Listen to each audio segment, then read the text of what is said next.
And our guest today is a writer, producer, and actor. He's gone from playing guitar in Sworn Enemy to being an actor and posting pictures of him being with The Rock. And it's been really cool to see that transformation happen. And he's earned it through years of grinding. So hope you enjoy this conversation. Let's get into it. Please welcome my big brother, Lorenzo Antonucci.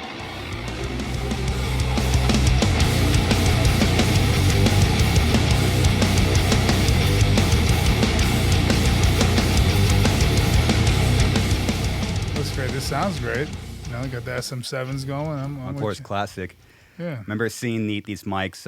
Mitch used this on the second record, and it's crazy how like the podcast world just kind of took it and ran with it. Well, I think Howard Stern really made it famous too, because he would always use it back in the day. Those are the mics they used always. I never knew These that. are mics for the actual podcast world. I mean, for any kind of I guess radio talk show. I Radio think talk show. yeah, they always used the SM7s. I remember one because I had to get them for the studio when I had one in Austria, and you know, everybody would like, you know, obviously people were starting to use them for metal. It was perfect for screaming, but you know, then I was Weird, huh? researching it, and I was like, oh, this is what Howard Stern used in his show, and Crazy, yeah, because they sound really clear and big. clear and big. Yeah. So yeah, you had a studio out in Austria, huh? Yeah. That's crazy. Mm-hmm. Just started a studio from From 2000, yeah, from 2010 to when I moved back here. When I moved here, I wasn't even living here yet. Wow. When I moved to LA, you know, because I was in Austria back and forth from New York and LA. I mean, Yeah. New York and Austria.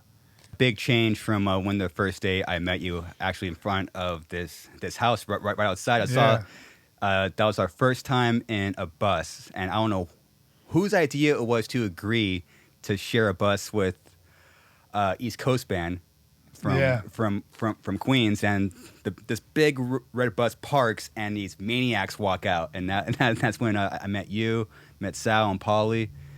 Yeah. Man, I remember you guys were sitting outside, and your mom and your grandma. yeah, Mom, yeah. Yeah, your mom and your whole family, and you had all the gear on the front, and we pull up like you guys couldn't wait to get in. Yeah, And I was like, this is awesome. And you guys was just you were at the cusp of blowing up, you know? And it was awesome. We shared the bus. I mean, what the hell? It was like 50 days. it was a long run. Long tour. What were we thinking? We weren't. I know a couple of us went on that tour sober, and then we came back never the same. I'm sober 7 years now, ironically. Yes. But I remember his first time drinking. It was his 21st birthday. And we got him bombed somewhere in West Bubblefuck. I don't remember what country, what state it was. Where if it was Canada, I know we had a crazy bus driver. Tomcat. Tomcat, yeah. I used to remember his name, dude. Tomcat. Oh my God, I haven't thought about that name in so long. Didn't him and didn't Tom and Polly almost freaking fight, and then like he was gonna lead the fucking tour or something? I don't know. Tomcat was. I mean, he was a strange guy. He maybe it was Paulie. I don't remember. I don't know. I know that he apparently he was a nice guy. He actually introduced me to my first time ever eating mushrooms at not the drug mushrooms, I but was like what? like mushrooms at the Rainbow stuffed mushrooms. Really? I was like, I'm not eating mushrooms. That's gross. I used to hate mushrooms and olives. I would never eat it because you know the Puerto Ricans, we would make the arroz con andule, and they put the my grandmother and my mom, they used to put the olives inside, and you eat it by accident. You'd be like, oh, like that's what gave it the flavor, and that's what I never liked olives, the green olives. Yeah.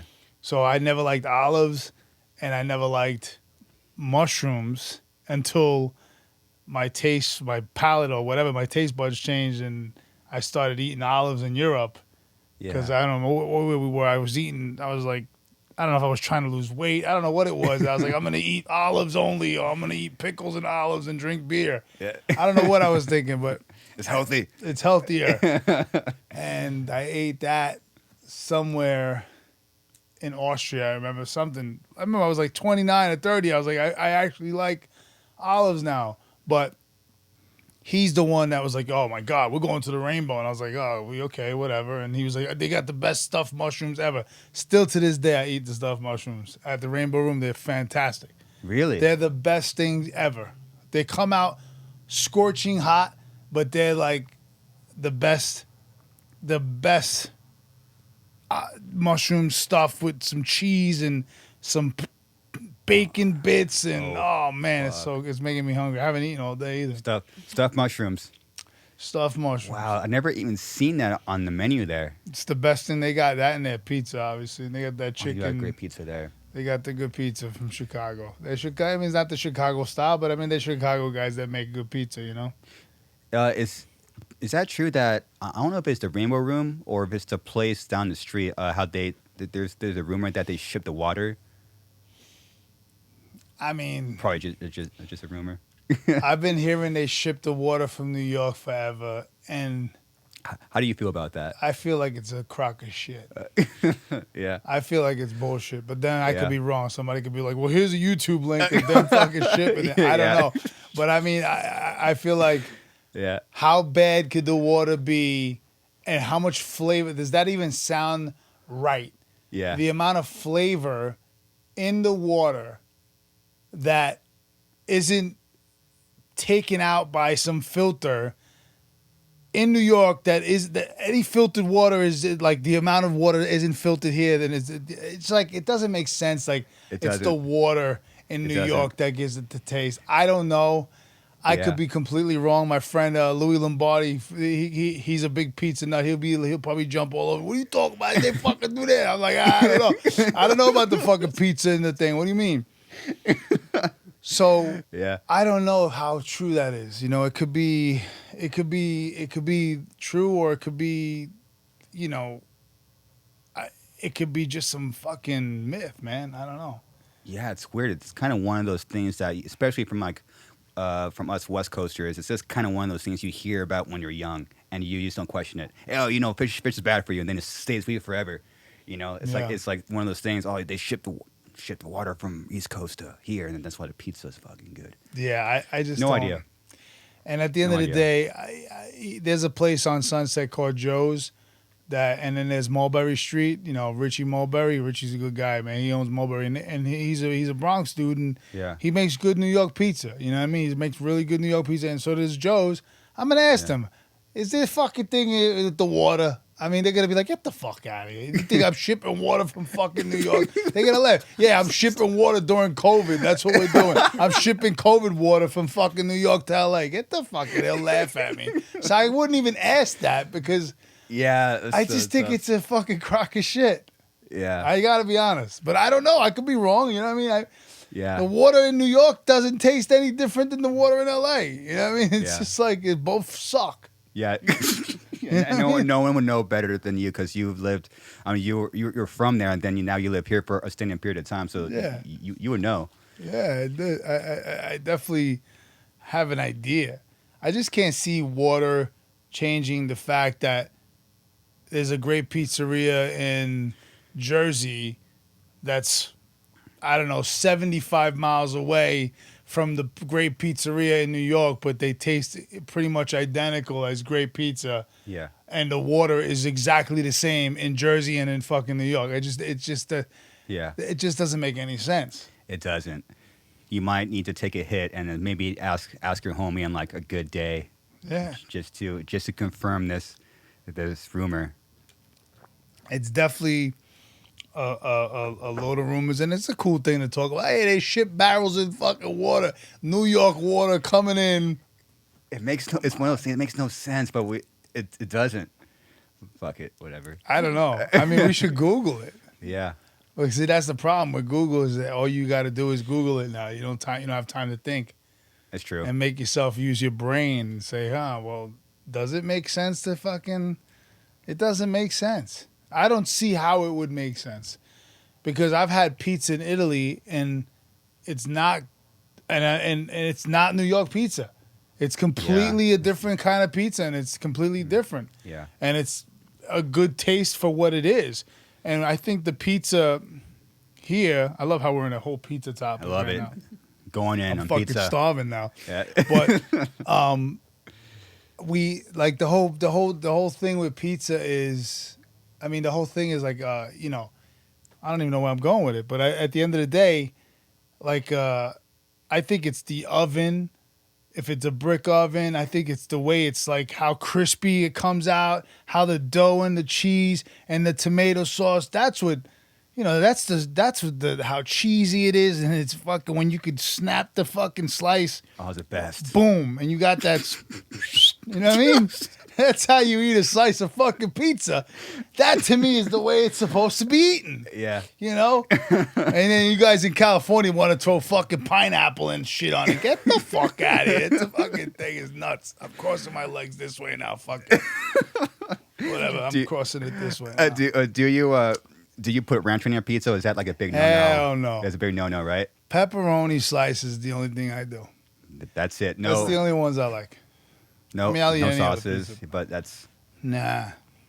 If we get drunk and moronic, that's what we would do. Eat the worst stuff in the world. Eat the worst. Drink the worst. So drinking makes you make the worst choices in the world. it does. It makes you make the worst. I'm sorry I introduced you to alcohol. And it's coming from this man. It's very, man, I was sober. I didn't drink a sip of alcohol until I was 21, and I was turned 21 on that tour. Yeah. And I remember the day. I remember every single minute of Wow. the breaking your straight edge. If you were straight edge, I don't know if you were straight edge, but wow, breaking the moment of your drinking, man, breaking you into a drinker. you guys taught us, even drinking inside. You guys taught us how to tour. We were never the same after that tour. Like you guys. I mean, you guys have that natural New York hustle. And it's very different from the California hustle. You guys showed us like another side of doing something, and maybe like subconsciously you just stayed with us. Yeah, I mean it was like the first kind of like we've shared buses before. You know, I think once before that was with Biohazard, and a lot of other Wow. times was we would have just the RVs. But you know, we never had we were never at a point to afford a bus on our own. You know, so it was always like, Yeah, you know, good to share. And you guys, we were all excited because it was like, you know, the young new band that's coming up that's fucking got a lot of hype. yeah. And it was fun to be with you guys because we already clicked before that. I remember being nervous. So man, these guys, these guys they're vets. They're like a real band, and we're just like some like you always have like this insecurity when you're like the younger band. You know, oh these guys, man, and they're from East Coast, and I was scared. I was 21. I was scared. But I mean, we were always loving guys. You know what I mean? We were always loving guys that we didn't. You know, we were just always the underdog and never, you know, and we were just happy that there was the new band that really was excited to be around with us. You know, that's always, you know, a good thing to have is people really caring about your journey and or a fan of your band or a fan of what you've done. You know, like that's always a good feeling to know and to, you know, able to do what we did. You know, which was, you know, we had some crazy. That was a crazy tour, man. It was nuts. I was just thinking about at the time we were. I don't know if it was after a show or an off day, but we were stopped at a gas station, and Paulie decided to steal some DVDs, and then he comes on the bus. I don't know why. I look back at the story. I'm like, why did we stay there? I think because we were getting gas, or it was a moment where Tomcat had to have his break.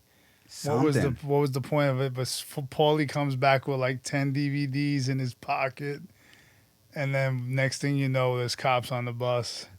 Paulie was just a kleptomaniac, and I miss him. I love him, man. That's the two of our brothers, Paulie and Mitch, are in heaven right now. Yeah. Yeah, they had some good times together, man. Yeah, they're both young men when they passed. So young, dude. How old? I don't. I'm not sure how old Paulie was. He was 35. He was 35. Wow, Just turned 35. that's my age. Yeah. Yeah, you guys were the same age. I can't imagine that. Oh, no, you're not the same. Were you the same age? No. No, I mean No. I was 21. He was 35. Correct. No, no. Sorry. He was probably 23 or 24 Yeah. on that tour because he was born 83. He was 83. born. He was 5 years younger than me, so he was born 82. So that means in 2000, what year you were born? 85. So yeah, he's 3 years older than you, or 2 years Wow. older than you. Yeah, so I was 23 when I met him. Was 21. So that's just I can't imagine that. We need to make some Paulie shirts. That'd be sick. Yeah, well, I mean, you know, did the tribute to him from in Paradise City. You know, my character is Paulie Antoniani, Yeah. so that's a tribute to him. You know. Yeah. When you guys, it was probably you and Ash going back and forth with your character. I assumed that was probably like a no-brainer. I want like his name is Paulie, Yeah. right? Yeah. Yeah. That was definitely what I wanted to do with the character. It was, you know, Paulie was Paulie was, I guess, what I did with for me as an actor is I just captured Paulie and myself, you know, because Paulie didn't play guitar, he played drums, but I played guitar. You know, I captured a lot of his ways of thinking and maybe his love for weed as much as I could smoke it on the show, you know, given the time that we had to smoke weed, acting like I was smoking weed because we were smoking the fake weed or whatever it was. Yeah. But, you know, there was, you know, and to have Randy there, Lamb of God, you know, playing Dom, you know, he loved Paulie too, you know, so it was a good moment, you know. And I remember me, Paulie, and Ash smoking a joint in the back of our RV a long time ago. So that was a fun little, you know, because Ash didn't really know Paulie, but he remembered that moment because we did smoke a joint in the back of the RV, driving Ash to his brother's house in Virginia after a show. I don't remember what show. I think you guys were on the show. It was a Fredericksburg show. Fredericksburg. It was like one of those, and you guys were just starting to come up. Wow. And we played that. It was 6 Feet Under. Oh wow. Yeah, I think that it was a 6 Feet Under tour because Job for a Cowboy played and you guys played a different stage. Or it was like when we just first started hearing about Suicide Silence. So yeah, it was good that and Ash supported, you know, obviously the love for Paulie. So I wanted to capture that, and you know, the whole Over It All stuff is very similar to the Sworn Enemy world on the show. And you know, that's a lot of my influence in the writing. So, you know, that's as real as it gets when it comes to touring. You know, anybody who watched the show, and if you haven't watched the show, go watch it. Go watch it on Amazon Prime. Amazon Prime. I think that's a good idea to have it on there. Yeah. It was cool. I'm on episode 2. And I was only planning to watch 1 because I like it. I like doing something fresh. And then last night I was like, I'll watch 1. I don't know if this might be just a personal opinion, but you might have struck gold. Like the whole 40-minute length, I loved it. Yeah. I was planning to be like, okay, I'll watch 1, then I'll pass out. And then once the 40-minute mark stopped, and it stopped in a good point, I'm like, I gotta watch like one more. And then luckily I saw the second one because that was the first one where Paulie was introduced and then and then band. It was awesome. Yeah. Oh, I was like, damn, that's like they're recreating like the Sworn Enemy vibe. Yeah. So gnarly. Yeah. That was cool, man. Yeah. You know exactly what the vibe is. It was awesome. You lived it. Yeah. You know? Yeah. So I'm glad for music, people who really do this for a living, for someone like you can say, well, this is awesome and it's authentic and it's coming out, you know, like you know, and it keeps you wanting to watch is a good sign of, I think we did our job, you know, leaving the cliffhangers and making the show, you know, leaving the cliffhangers and making people who know the business still engaged, you know, because, you know, TV shows are hard to make, and I guess pilots are really hard to make. And you said it right there. Like, it left me wanting more, and it was like 40 minutes was like a perfect sweet spot of like that ending, and holy shit, I kind of want more. Yeah. Meanwhile, some pilots are like really hard to get through because they're just establishing the world. Yeah. And you're like, who are these characters? And I don't but you already kind of had a familiarity of it. You know what I mean? You already kind of know the world because you're a musician and you toured for a living successfully. So you know the ups and downs you've seen with all the band members in the Relentless. And obviously you know a lot of those guys. You know what I mean? You've been on tour with all of them. So it was a familiar, you know, you gravitated towards it easier, but at the same time, you're a musician and you can start, you know, kind of like dissect it. Oh, is that really the way it really is? But we all are musicians, so we actually were able to make it as authentic as possible. Yeah. You know, and it only gets better. I know. I can't wait to watch more, man. Yeah. It's cool. Yeah. I wasn't expecting, and you said the perfect word cliffhanger. Yeah. The first one had a perfect cliffhanger. I was like, oh, I have to. Yeah. I have to. And what I really liked the way how it was ending, and you're getting kind of like you're now you're emotionally invested in it. Mm-hmm. And a good show, movie, or anything where music is something that kind of makes you think about your life. It doesn't even have anything to do with music. And there's a moment, you know, his character is Johnny, you know, Andy, and he was talking about his like regrets. And then, like, it shows, like, him, like, seeing, like the chick. And then for some reason, that scene made me think about a moment in my life. I'm like, that's what something good does. And it makes you think. Like, makes you reflect on other things that happen to your life. Yes. And brings you closer or sucks you into the world more because you can relate to it now. Yes. You know, and that I think that's a good sign. Yeah. Yeah, because a lot of people, you know, and it does show like the two different worlds of being in the music business, you know, because it's as authentic as can be, you know, maybe it could be more authentic. I don't know, you know, but for what we were trying to capture with a little bit of that supernatural twist in there is, you know, there is, I mean, we haven't even gotten into it. If we go into season 2, brother, there's so many things, you know how much, there's so much meat to fucking, to get, you know, to eat off of, bro. Like the shit that we've all been through on the road. Yeah. Come on. You know what I mean? Like it's just the beginning. Yeah. It's infinite. Right? You guys, it's like, all right, like part of you now should like talk about it, you know, how deep can we go? Where do we want to take this? It's really endless. Yeah. You know?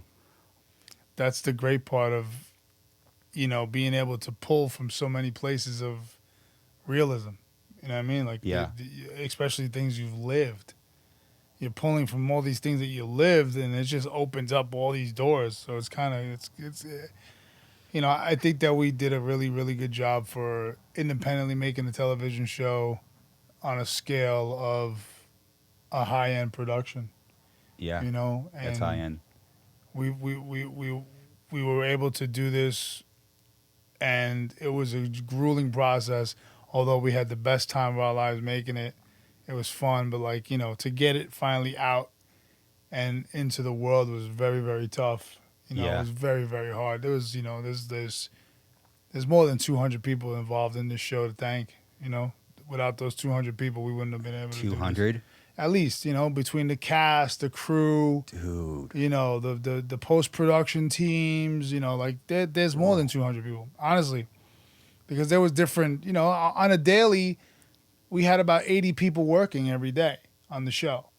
So if you have 80 people working every day, as far as the you know, your art department, your gaffers, your grips, your production design team, and they all have teams. Your wardrobe has a team, you know, your camera team, you know, your camera, you know, B cam, A cam, you know, the director, the assistants, the AD, the first AD, the second AD, like it's just endless of just departments. And then there's transpo, the people that just transpo all the trucks and it's because it's a union show, right?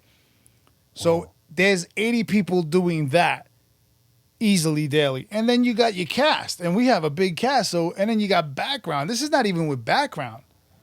And background is extras, but the nice word is background because extra sounds, a little, hey, I ain't no extra, you know what I mean? But I'll be background, you know what I mean? Yeah. But background's the more cooler feel, than just being called, oh, he's an extra. He does background is better. That's a nicer way to say It is. he does background, not he's an extra, because it kind of is like a punch in the face if you think about it. Mm-hmm. So that's not even counting that. This is counting, without background. I mean, some days on those some of the show stuff that we had to do, and we did it very creatively. We would have like 150 background come. What? So that would be a day of 300 people that you got to feed that day. You got to feed all those people.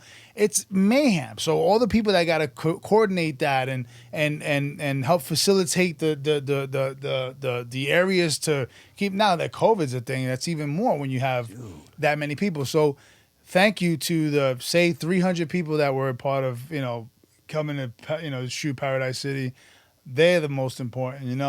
I think that they. Like everyone on the, especially in any show or any movie, the least credited people are the ones that you never hear about, and I want those people to recognize and understand that I thank you, and I know we personally thank you. I appreciate you guys because I've did it all. I've done it all. I've PA'd for commercials with Zach Merck. I've worked under one of my really good friends. He's like a brother to me. And he's one of the biggest commercial directors. And I PA'd. And you know what? There ain't nothing wrong with PA'ing. PA'ing is great. I PA'd and I was in my late 30s already. You know what I mean? And PA'ing is pretty much being a personal assistant. Yeah. And making good money because it's a union project. So you're not making, you're making like $250 a day. Yeah. That's a good job. From where I come from, that's a great job. I would do construction. 150 a day is great. From the world I come from, I come from, what I come from is my mother making $250 a week and my father making $500 a week. You know what I mean? That's the world I lived in my whole life. So this was like, whoa, like if you're making $250 a day doing PA, it's like 16 hours a day, 15 hours a day. It wasn't the best. It didn't feel great, but I've done it. And what I'm saying is that without those people, without the people that really do some of the work that is the most thankless, you know what I mean? Give it up to them. Yeah. To the ones that because this is a thankless business anyway, but that's my 2 cents is I want to thank the people that were there who were just as tired, just as hungry, just as cold, just as hot if it was hot out, just as cranky, just as I want to go home, and they don't reap the benefits that the cast does and the producers do and the director does and the creator does and the executive producers and the writers and shout out to the people that don't get the recognition for all the hard work because they were there probably more hours than anybody else. Yeah. That's all I got to say. I'm just being humble Lorenzo right now. I love it. Into that, there's a lot that goes on behind the scenes. Uh-huh. Yeah, there's just Absolutely. so many people and so many small details that need to be done, especially when you're doing it independently and yourself. It's just all these little things have to be done by somebody. Yes. And it's a lot of work, a lot of money. And at the end of the day, it takes an army of Navy SEALs, man. You know what I mean? To get something that, like what we did, may seem like, oh, it's cool. Somebody be like, oh, I watched the show. It's cool. Yeah, it's cool, man. All right, moving on. And they don't have no clue how hard it was to do that.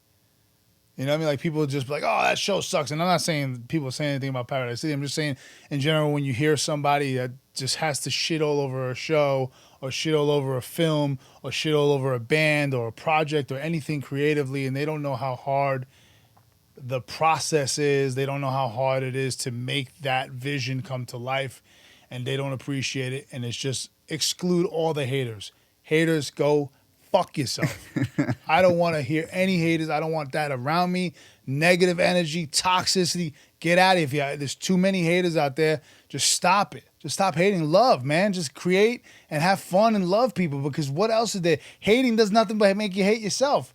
You really hate yourself. If you can't stand looking at other people successful because you're so mad at hating yourself and you can't get nowhere because you're just so mad at you block yourself all day, that's why.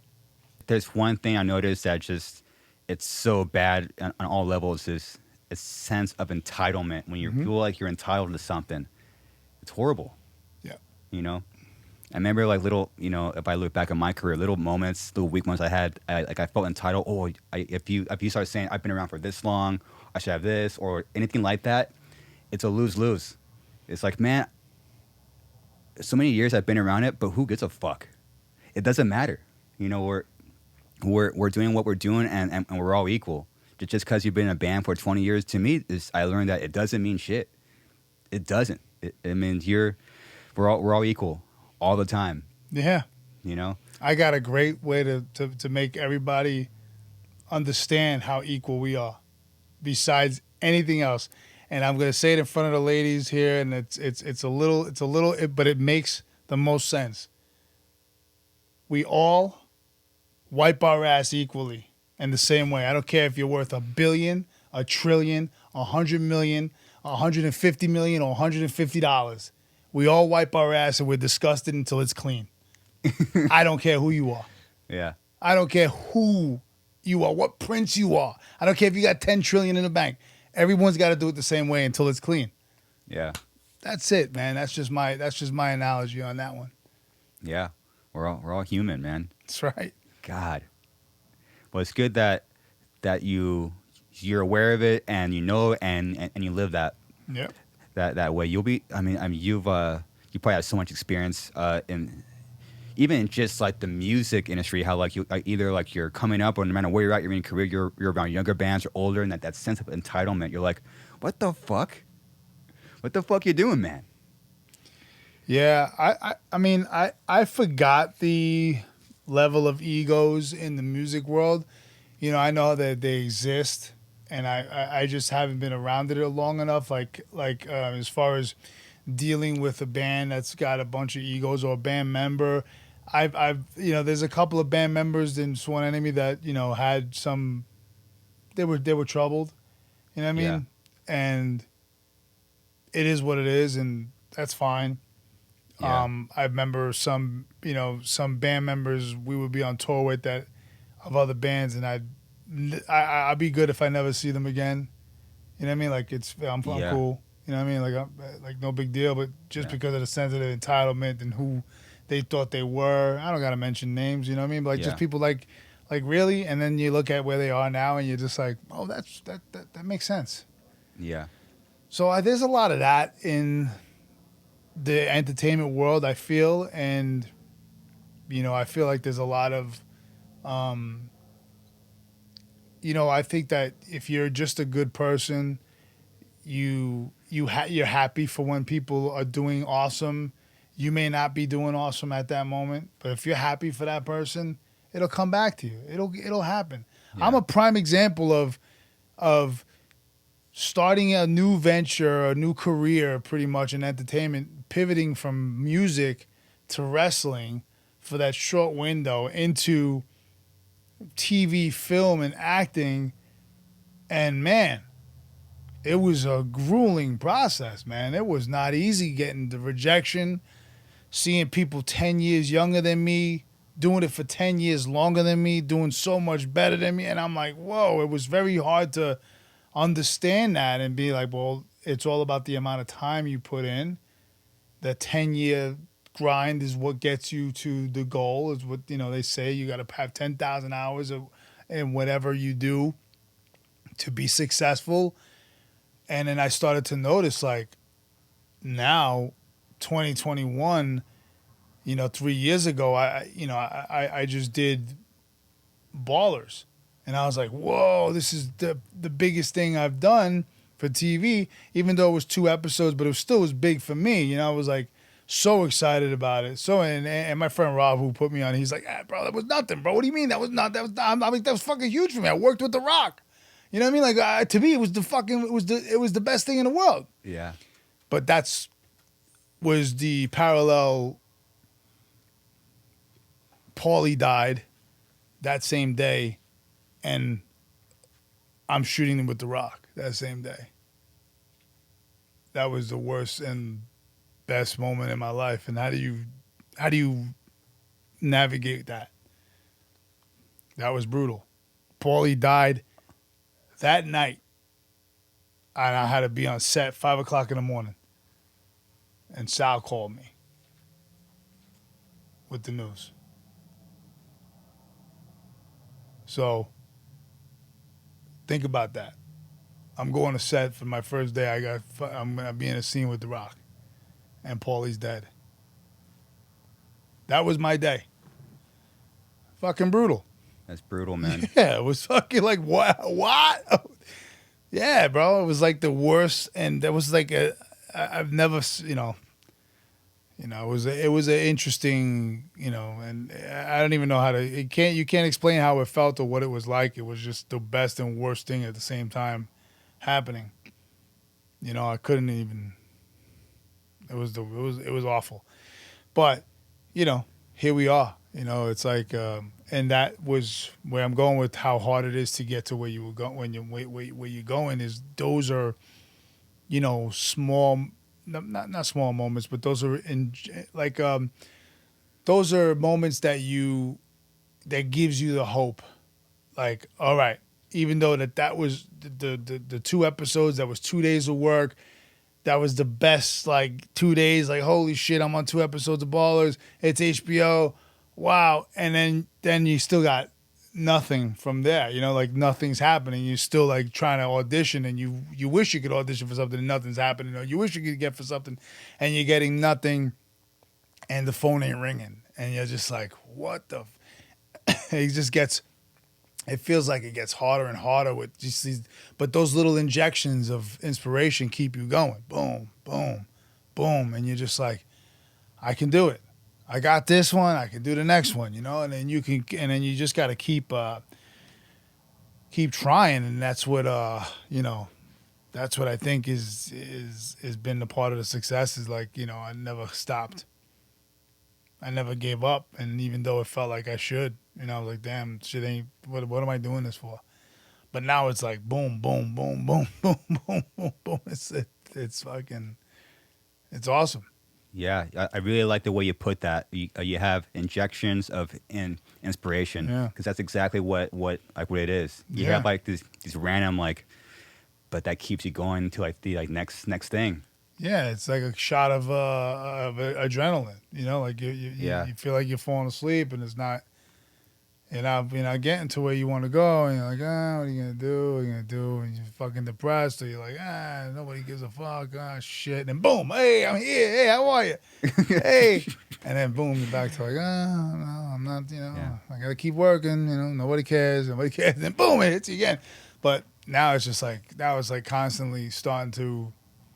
Now I'm busy, very busy. I mean, I did a lot in 2021 so far. That's pretty, I did 2 Bruce Willis movies this year. And one of the Bruce Willis movies is with John Malkovich, Michael Rooker, and Olga Kurylenko. I mean, wow. Olga's she's the James Bond girl. Yeah. It's pretty awesome. That's great. I got an amazing scenes with Michael Rooker, man. He's an incredible human. Shout out to Michael Rooker. You inspired me hanging out with you and talking and then going. He taught me how to shoot guns. It's That's just sick. wow, and he's Guardians of the Galaxy, bro, and he's coming out, huge new character on Suicide Squad, because he wasn't in the first one, I don't believe. I don't think he was in the Suicide Squad, I'm first not sure. one. But yeah, so he's a very, very, very wonderful man, and everybody shout out to everybody involved in the movie White Elephant, and I can't thank them all enough. And React is the other one that I did in February with Bruce Willis and Patrick Muldoon and Matthew Marsden. That one's dope too. That's like a modern day Die Hard. Yeah, And I play a redneck cop down south, boy. Nice. Yeah, Officer Bledsoe with a douchey mustache. Wow. I Yeah, see that. yeah, I see you killing that part for sure. yeah. It was fun. It's a fun role for me anyway. You know, to play a cop. I played a cop in a horror before, but I've never played like a crooked, dirty cop. Yeah. That's what this character is. But yeah. And then there's 2 pilots that I'm doing right now. I worked with Tom Sizemore. He plays my dad. That's awesome. It's called Scarlet. This is it's based off of the book called Scarlet, so I'm not sure how it's going to be positioned as a show. But the pilot is the working title, Scarlet. But it's a mob series, and it's a female take of the mob from a news reporter, and she's African American, and that's never been done before. And Tom Sizemore is my dad, and that's the scenes I had with him was pretty awesome that we shot on Sunday. Yeah. Yeah, it was Great. awesome. Tom Sizemore is a legend. So that was cool, and that's that was we just finished wrapped out, and then I just did another another independent one that's kind of like. This is like if there was ever a prequel to Entourage, and showing how hard it is for a New York actor to move to LA and become a star, or to just become the a working actor, the grind it takes for like the New York competition. It's like a fun comedy, like a kind of like Entourage with a sprinkle of Larry David, a little Curb Your Enthusiasm going on. Nice. So we shot that pilot too, and I play Nick Bonelli, which is cool. I play like this, kind of Italian New Yorker that books everything. I'm the one that's the hot shot that I get all the roles. Yeah. And this guy Pete Solano, he's always up against me, and he's like, yo, I see this guy every time, and he's always gonna win. Fuck this guy. It's a fun pilot. So that's hopefully these 2 will get picked up and go from there. Then we released Paradise City, which was epic. Yeah. Fucking, especially for our community, for the rockers and the metal guys. You know what I mean? It's huge huge, for man. us. It's huge. Something that you're doing and Ash is doing, and me and Cece always talk about this. Like what you guys are doing is so massive because people need to think about the industry, our scene, our genre in a different way. Like it just always seems like it's in like this fucking box, like someone just needs to like there's nothing, like it could go anywhere, and then since it's a show, it could bring people in that's not even involved with that, knows nothing about like the music, so it has transcending qualities to it, And I just love, it's just, to me, I love seeing stuff like that because someone needs to fucking do something. Just that, like, it doesn't have to be this. It could be anything, it could go anywhere, and it's great. It's great that someone's actually doing something about it. Because there's people think about it, maybe in like the back of their heads, but no one talks about it. No one does anything. But for people to actually do something and then actually make it a reality, I mean, that's truly special, man.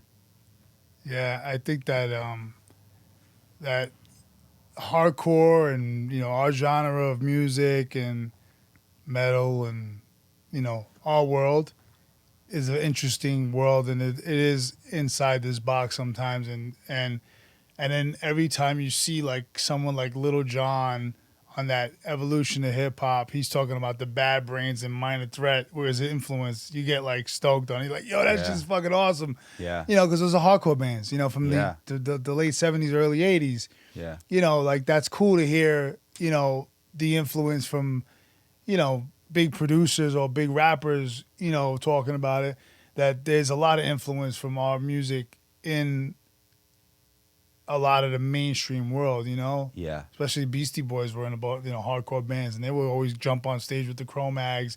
MCA Wow. would like just a lot of stuff like that. Like to me is what I feel like. Moby's a big hardcore kid. You know what I mean? Wow. You know what I mean? He was at the last H2O show that before COVID that I went to with my boy Chris and Toby and Ignite played too that night. It was out here somewhere. It was at the fuck was the place that they called? It was not the Grove, something like the Grove, some spot observatory, like somewhere near there. Yeah.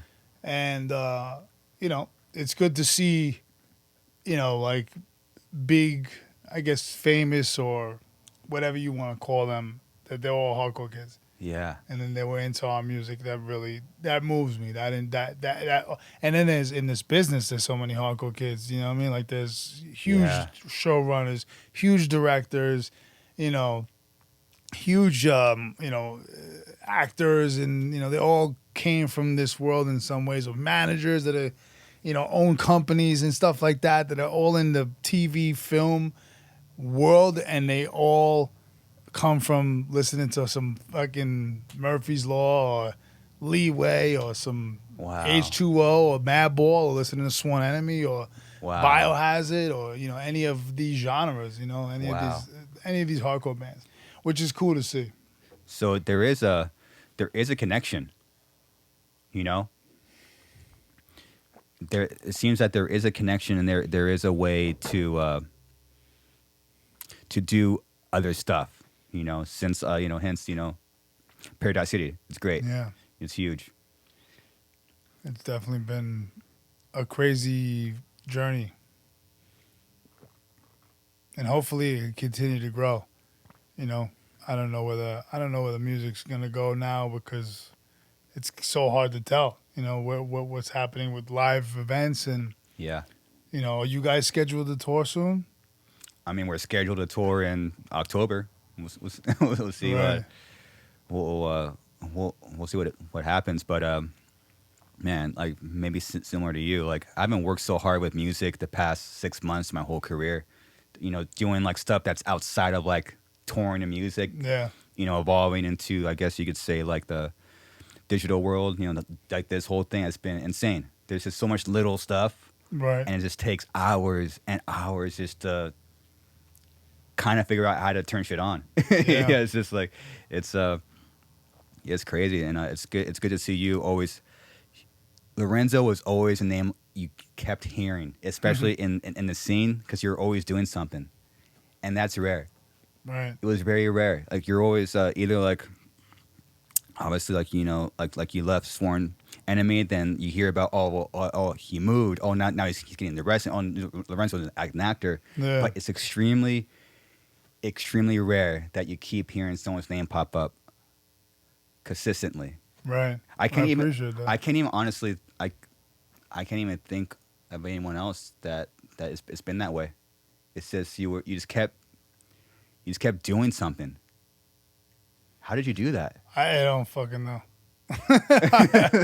I don't know, man. I know that I know that I wanted something more than just to be the average guy. I wanted to do, and there's nothing wrong with being the average guy, but I wanted more. I wasn't going to settle for, well, the band didn't work out. I'm going to not, I'm going to go back to construction. I'll go fix cars because that's all I know. I don't got an education. Failure was not an option for me. So when I started recording bands in Austria, I started, getting into the engineering part and mixing part, and I fell in love with it. I was like, this is awesome. I learned all about it. I was like, I'm still in music, and I'm doing good. This is like a new career for me, and I was learning, and I was getting really good at what I was doing, and I knew how to just work. I just knew how to do it, and because I had no other choices. But then when the opportunity came to try to get into the wrestling game and, try to get a tryout for the WWE and, work for that. And, that was another door that opened into a different realm of entertainment. And I was like, if I don't do it now, when I'm gonna do it. If I don't do it now, how am I ever gonna get to be that where I want to go? I don't know how to do it. I didn't have someone telling me you need to go here and you need to go there, and that's how you're gonna get. This is how you're gonna connect the dots. I always had no clue of acting, writing, nothing. I never knew how it was done. I just was so in my own world, in my box, in that little box of, oh, I'm in a hardcore band. I play guitar, and occasionally I come home and I go work construction when money's tight. That was it. That's all I knew, But I knew I wanted way more than that. I'm getting younger. I'm going to be in better shape in my life at 50. Yeah. I'm going to be more successful by the time I'm 50. Mentally, I'm going to be successful because I get smarter every day. And that's, I guess, what kind of kept me going. Like, I can do anything I want. Nothing can stop me. Nobody can stop me. And, I don't listen to the people that are like, well, you should do this and you should do that. I mean, if you really love this, then you should just focus on this. And no. Only you know. Only I'm going to do what I want to do. Yeah. And focus. I know what my main focus is, but I make sure that everything that my main focus is on screen, being the actor, but everything that I do moves in that direction too. Yeah. Everything I do is moving in that direction. If I'm writing something, producing something, making some kind of connecting the dots in that way, is positioning me to be on the screen. Yeah. And it's the Stallone model. You know what I mean? So I'm not stopping. And now that the momentum has been, it's going and it feels good. It's like, now I know I'm legitimately becoming a real thing. Like before I was just like, and then I'm sure 50 million friends, that sit there and roll their eyes behind your back. They're all there. Yeah. They're all there. Don't act like I don't know you're doing it. You know what I mean? Like they all roll their eyes. Oh, they make fun of you. It's all good. Go ahead. You fuel me. Yeah. You give me the fuel. Thank you. Yeah. Keep rolling your eyes and keep saying that you can't do it and look at him, he's a jerk off and blah blah blah blah. Go ahead. I love it. It's fuel it just fuels me up. You're giving me the gas, baby. It's pure fucking gasoline, baby. Yeah, just give me the gas. Cause I'm all gas, no brakes, baby. You ain't gonna stop me. Man, it's crazy how long it takes for you just to get momentum, huh? How much it takes for you just to start. Yeah. Which it seems, for what you just said a while ago, it seems like it just kind of happened where you're just starting to get consistent. Yeah. How many years that takes? 26 years. I met Sal from Sworn Enemy in 1993 at a studio. Man, I can't believe I forgot the name of the studio. Where was that? It wasn't the Roxy. Maybe it was the Roxy. It was in Queens, and we used to go there to practice. And I met him through my friend Mike Palmer, who was the bass player in his band Corruption, and Sal was a singer, and I was going to try out for the band. In 1993, I tried out for the band. I was 15. I came in with 240s, a Budweiser, my pack of Newports, and I had braids, because I'm Puerto Rican and Italian, so I'm just a confused Puerto Rican Italian. So I had braids in my hair. I came in and I tried out and I got the gig. And then I played my first show in Bond Street, I think, and that was with Close Call, Out of Line, a bunch of hardcore bands from back in the day. I think 25 to Life might have been in it. It's a long time ago. So in 1993, I stepped on the stage and played in a band or rejoined the band. So from 1993 to 2003 is when our record first came out on Elektra. So that was a 10-year gap for getting signed to a major label. Yeah. 10 years it took from 1993 that me and Sal. I mean, me and Sal had different bands, you know. And I think Mike Raff would jump in there. I don't think he ever met Raff, but he was our first guitar player on As Real as It Gets. But he was, I'm not sure if he came in Downfall or he came in Mindset, but we had a bunch of different bands before we were Mindset, which was, then Jamie from Hatebreed was like, Jamie Johnson was like, we're not keeping Mindset. There's a band in Philly, a punk rock band, and they're going to sue us, blah, blah, blah. And you got to change your name, and here's your name. And then Jamie gave us Sworn Enemy. So if you think about that, that was a 10-year, bro. 10 fucking years of going to the studio every Tuesday night. Yeah, it's a fucking fun night. Yo, we're going to get signed. Yo, we got shows. Oh, we got a weekend show. Oh, that's great. Now we're Weekend Warriors, 2 weekends in 1 month. And we're like, yo, we're playing with Hatebreed in Connecticut. And then Hatebreed in Massachusetts the next day. And, oh, we're playing with Death Threat. You know, like, or we're playing with Agnostic Front for a weekend. Or we're playing with Madball or whatever it was. You know what I mean? And that's when we were like, oh, we're getting on. You know, like, this is like 98. Wow. All right? So look at how long it takes. It took me. I don't know. I was a moron. You know what I mean? I didn't know. It was what it was. I didn't get no education. I knew nothing about nothing. I knew I picked up the guitar. I was self-taught. My friend Pete Ross taught me a few things. I used to pay him $5 an hour, and he taught me some Slayer riffs and some scales back when we were kids. And then I didn't know. We didn't know how to get anything, but we slowly just never giving up. Got to the point now, holy shit, Jamie just got assigned to Elektra Records. Jamie and Steve Ross and Steve Richards. I mean, that team got assigned. Now we're on Elektra Records, man. There was no hardcore bands on a major label. Yeah. I mean, 1 or 2. I think Sick of It All and H2O were on majors as well. So I guess the 3 Queens, New York bands were all on major labels. And then Hatebreed was on Universal.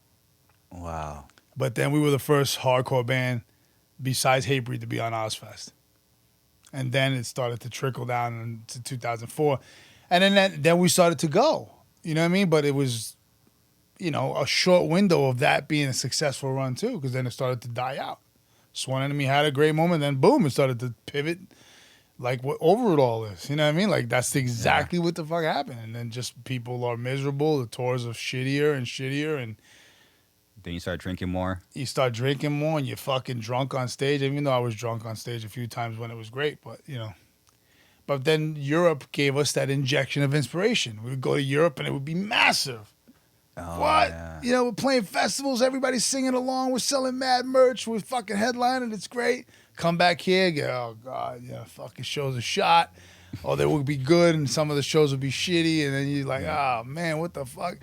And then you get that injection. Then you go to Japan. And we was in Japan, and people asking you for your autograph in the street. And you're just like, what the fuck is going on? I'm buying an Apple store. What the? People know who I am here? It was a culture shock on that regard. You know what I mean? Going to Japan. Right, but I mean, obviously, because they were around knowing you were playing, so they would stay around the square, and I didn't know, but I was like, what? Like, so these injections, these little things would keep me motivated on. Yeah. I want more than just being the average guy. Yeah. When did you know that it was time to walk away? I think it was Arkansas. Maybe Arkansas. I don't remember where we were. We were in a KAC. What is it? KOA, the RV parks and the campgrounds. And we had to drive, 300 miles or something. And we were up raging all night, the night before, all of us. And we all made a pact, like, if this band breaks up, this new lineup, with J-Rad and Jamin and Sid and me and Sal. If this new lineup, if somebody leaves, we should just call it quits. Because it was just like, that was kind of like the pact that we made. And we were supposed to drive 300 miles, and we all woke up hungover, miserable. It was hot, miserable, and we were like, fucking drinking whiskey all night. And our tour manager, Kevin, he's our tour manager, sound guy. I love Kevin. Shout out to Kevin Kane. he's fucking hammered too, and he's supposed to drive, Oh fuck. and he doesn't want to drive. Fuck you, I'm not driving. And everybody, and then I just fucking got in the car and I started driving. They got in the RV and I was driving that shit out of the park like a raging lunatic. You don't want to drive? Nobody, fuck this. I quit. I quit. And the fucking drummer quits. Everybody quit. And I was Yeah. like, I'm done. I was like, I'm Yeah. finishing this fucking tour. And I'm finishing the Earth Crisis tour that we're doing in Europe. It was, I think, Hell on Earth. And I'm done. Wow. And that was it. I never looked back. I never regretted it. I had enough. I knew I knew I wanted more. But I didn't think that Sal was going to continue the band because we did make that back. But then he just, he kind of kept it going and with the guys he's got, and that's cool. I'm more power to him. They made a really great record with Rob Flynn from Machine Head, that recent one. There's some really good songs on that. So, more power to them, and I support them. And, I was always happy that he continued because I know Sal loves to do it, and and more power to the guys that are playing in the band now. And, I knew I had to go for something new and bigger. Because, I have dreams that make people's eyes roll or make people think that I'm, make people look at me like I'm crazy. Yeah. I don't care. You got to dream big or don't dream at all. You know what I mean? Like, I'm not sitting here being delusional. I'm just being a guy that wants it. You know what I mean? I want what I want. I don't have to. Yeah. I don't have to. Tell you what it is. I just want. I know what I want. I want to have what a lot of my friends have. You know what I mean? And they're killing it. I love it. But I love them killing it because it makes me want it more. I'm like, I know when they didn't have anything, they got it now. Yeah. And I know when he didn't have anything, and he's got it now. Like, yo, next, I'm next. You know what I mean? Like, I'm next, and that should be inspiration to anybody who's in their 40s and they're like, I don't know what's going on in my life. Keep fucking working and shut up and do the work, and don't act like and don't act like it ain't gonna happen because only you can stop yourself. Only you can, if you failed, it's because you gave up. Yeah. That's it. Yeah. Did you ever struggle with like? Especially like for you, especially over the past few years, like where like you just want to be like fuck it and quit, or like where self doubt just creeps in there, and you're like, dude, like what are you doing? Did you ever struggle with any of that? No, because those thoughts would come into my mind those thoughts didn't come to my mind because I couldn't see myself doing anything else. I couldn't see myself. I knew I had, if you have a plan B, then you're not focusing on plan A. I didn't have a plan A. I didn't have a plan B. I knew what I could do. I knew I could go I could go build a house if I want with all my friends that do construction. I knew I could do anything in that capacity for work and earn money, but I didn't want to. So that wasn't a plan B but I had that, I guess, subconsciously knowing that I could do that. Plan A was the goal. This is it.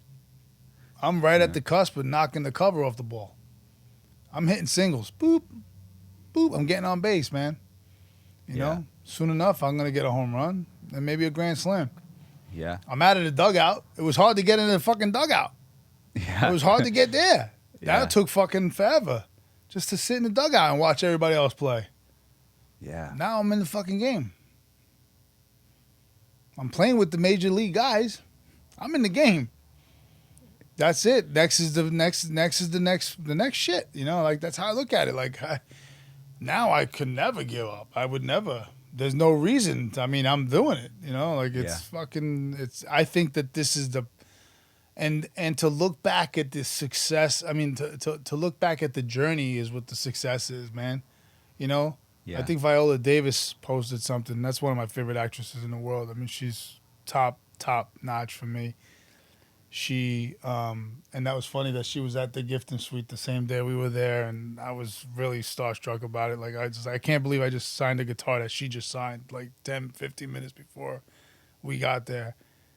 And basically, she said think about where you were and where you are now. And think about where you're going. That's it. Something like that she posted, and I was like, oh my God. You're talking about her, like, imagine the struggle she had. She started it late too, 31 years old.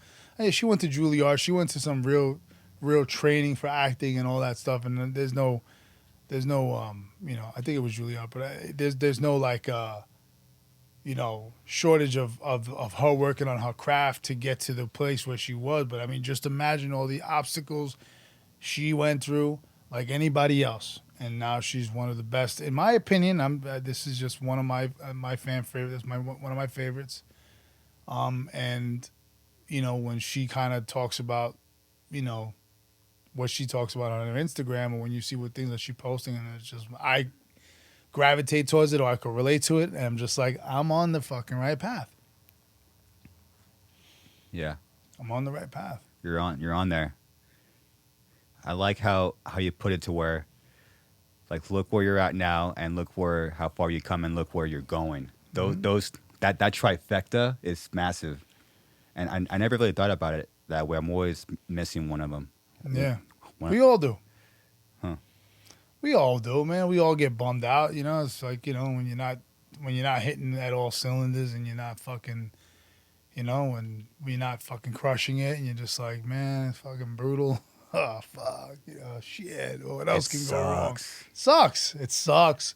It sucks to not be on. It sucks to not be fucking doing awesome, man. It does. But guess what? If you did awesome all day, every day, then you wouldn't know what the fuck that meant to be doing awesome. You would only know what the fuck is. That's why there's those trust fund kids and those celebrity kids that aren't kind of groomed the right way, that they get lost because they don't know what it is to have 0.0 and then having something and working for that. They were just giving it the whole time. Yeah. And it's like kind of like they're entitled to it, and they don't know how hard their family member or their dad or their mom had to work for what they got. So, in my opinion, pretty much that journey of building from zero, taking all the punches and the nose and the beatings and the blood, sweat, and tears, and then getting that good score, and then back to the blood, sweat, and tears, and getting another couple of 2-3 good scores, back to the blood, sweat, and tears, and you're just like, when is it gonna fucking end? I don't think it ever ends, because the more money you got, the more famous you are, or the more shit going on, you still hit the highs and lows because more people are after you, because more people need attention from you, more people need something from you, and you're just like, you're getting pulled from all different angles, And I could just imagine. I have a lot of successful friends, and I see how they handle it. Some of them, have meltdowns. Some of them can deal with it. Some of them just know how to compartmentalize the differences and do it in that manner. But for me, I think that, I've been through some of the worst shit in my life, man. And I'm harder than a rock. You know what I mean? Like, nothing's gonna stop me. Yeah. That's the only thing I can, because having everything great and handed to you every day, that gets old too. It has to get old, because you don't know what it's like to not have it anymore. You know what I mean? Because now you have it. Like, I just can't see and people can say money isn't everything, or this, that, and the third, but I believe that if you work for something and you made it and you got enough money to take care of yourself and people around you and everybody that you love, and you're getting everything you want, you're going to hit those highs and lows too, to make you appreciate that money you still have, to keep you hungry enough to keep earning, so you can take care of everybody that you're taking care of in the way that you can, and hopefully give them the inspiration to grow and lift and pass that positive energy and what you instill in them, what you're putting inside them, to give them the ability to grow, or the ability to have the courage and to do so, because what else do we do with that money? If you have it all and you're not enjoying it with anybody, what are you doing with it? Yep. You know what I mean? Like you Yeah. got to enjoy it with somebody. Yeah. You got to give it to somebody so they can enjoy this awesome life with you. If you have an awesome life of living this crazy awesome life, you got to have people around you. But then it's got to be the right people, because then there's the leeches, Yeah. there's the parasites that come in and they want to eat for free, and then they're entitled to eat for free. Strange, huh? Yeah, it's kind of a wild. It's crazy. It's like wild goose chase. And you've probably seen many forms and versions of those kind of people. Especially, I can't even imagine in the acting world how that is. Yeah, you know, everybody is agenda driven. You know, you got to be careful with people's agenda. I think that there's a lot of them that have a lot of them are in snake skin, you know, Yeah. and they may not even know it, Yeah. you know, because everybody's just trying to come up. Everybody's just trying to come up. Everybody's just trying to come up from being the assistant to being the boss. Yeah. Nobody wants to be the assistant forever. So it's just how you apply the positioning yourself by doing so with integrity and doing the right thing. You don't get rewarded for doing the right thing at the wrong time. You get rewarded for doing the right thing at the right time. Yeah. So these are the facts I live by, you know. Yeah. I try to anyway. No, you're doing it, man. Yeah. It's a tough game, man. It is. I've seen many seen you in a lot of scenarios, and one that I'm very proud of you of. And it's kind of one of those worst case scenarios where I saw you in Las Vegas. We're at the T-Mobile Arena. You're at Vegas. You're in an arena. You're at a UFC fight. You know, obviously, like your nerves are high, and you're just not drinking. Oh yeah. I remember, like, I saw you, and like I was like, wow, he did it. Yeah. You're doing it and did it. Still doing What it. was I drinking? Red Bull, probably. Yeah. Non-alcoholic Red Bulls. Yeah. I mean, non-alcoholic Red Bulls. No sugar-free Red Bulls. That's how I was drinking. Yeah, that's right. We had a good time at the. I forgot what that was. Fight week. Yeah. It Yeah. was really, really good fight card. I'm like, man, if he's not drinking here, he did it. Wasn't easy. Wasn't easy. A lot of this is, again, the alcohol was my enemy. It doesn't mean it's everybody's enemy, and I don't have any shame of anything moving forward from it. You know, like I've done stupid shit drinking, and everybody does. I don't care who you are. Nobody's too cool to say it either. And if you're hiding it, oh, I'm perfect when I'm drunk. Yeah, okay. Yeah. Yeah, okay. I know a lot of those guys that they say that they're perfect when they're drunk. I know a lot of them. Those are the, you know, they're around. But, you know, alcohol makes you make the worst decisions. Makes you, in my opinion, this is me speaking. This isn't like I'm saying that if you're doing it, it's going to make you do the same. I'm talking about for alcoholics who can't just have a couple of drinks and keep it moving. They got to have all gas, no brakes. Mm-hmm. That's the kind of drinker I was. All gas, no brakes. Yeah. And, you know, think about the compound effect of being an alcoholic that way, drinking 3 or 4 days a week, feeling like shit 3 days of those recovering days, Mm-hmm. but still trying to be productive in some way, Yeah. right?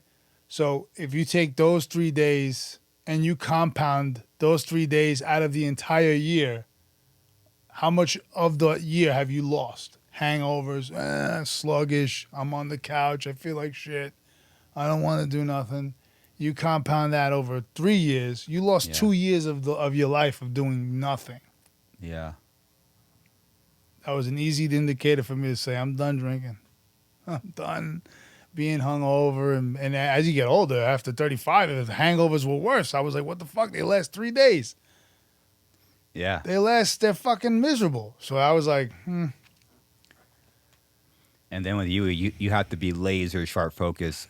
I mean, on point all the time. And like, there's especially when you're cross line of drinking, like things don't click like 3 days later. Like something's like kind of off. You're not that's fucking on it. yeah. Yeah, and especially in your case, like you have to be on it. Yeah, and I think that that's been a part of my success as well, is that I've been, I guess, laser focus, even though it gets hard. And if you don't have a vice, you don't have a place to go and decompress and drink when you're down. That's what a lot of people do when they're down, and that's how they get past it. And they're not sitting there racking their brain about why things ain't moving. They're out drinking now, and it's like, whatever, I'm drinking, it's all good. But think about that, like being able to be sober and dealing with the ups and downs, and having that always in the back of your mind, like, damn, I don't have a place to escape. I'm still here, sober, dealing with my problems. That's tough. And that was the first year of being sober. I had to deal with that. I was like really challenged with, but I don't think that there's anything wrong with it. I think that that's a great learning experience for anybody to just, if you got a problem, if you have plenty of nights that you hear that you did this and nights that you hear that you did that, it's time for you to put the booze down, man. Yeah. Yeah. It's time for you to put the booze down, because eventually the chickens, they come home to roost. They do. And they don't fuck around. So I would definitely be, this is just I guess I'm trying to speak to people that were in my position, because there are some people that they have a couple of drinks and they might have a hiccup here and there, but it ain't as brutal as some of the other hiccups that people have 5 to 8 times a year. You know what I mean? Like bad shit that they do, or stupid shit they get into fights with their friends, or stupid shit, Yeah.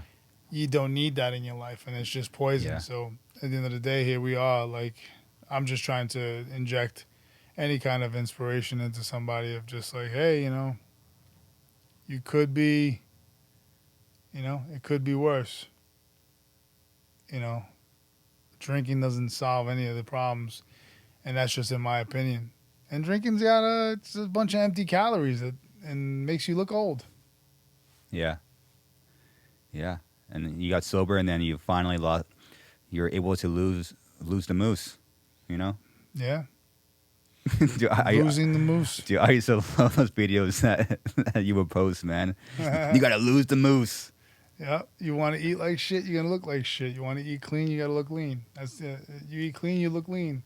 It's true. That's the model, I guess. But yeah, these again, it's a tough game, man. It's a tough world. It's you got to learn how to just navigate through the bullshit and just always try to be as good as you can, and it'll all be good, because that's what's worked for me. Nothing's changing my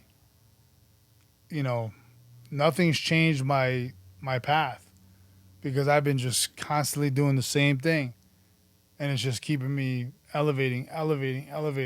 So I feel like my formula of being me, just being me, and I'm not trying to be anything else, I'm being me, is working.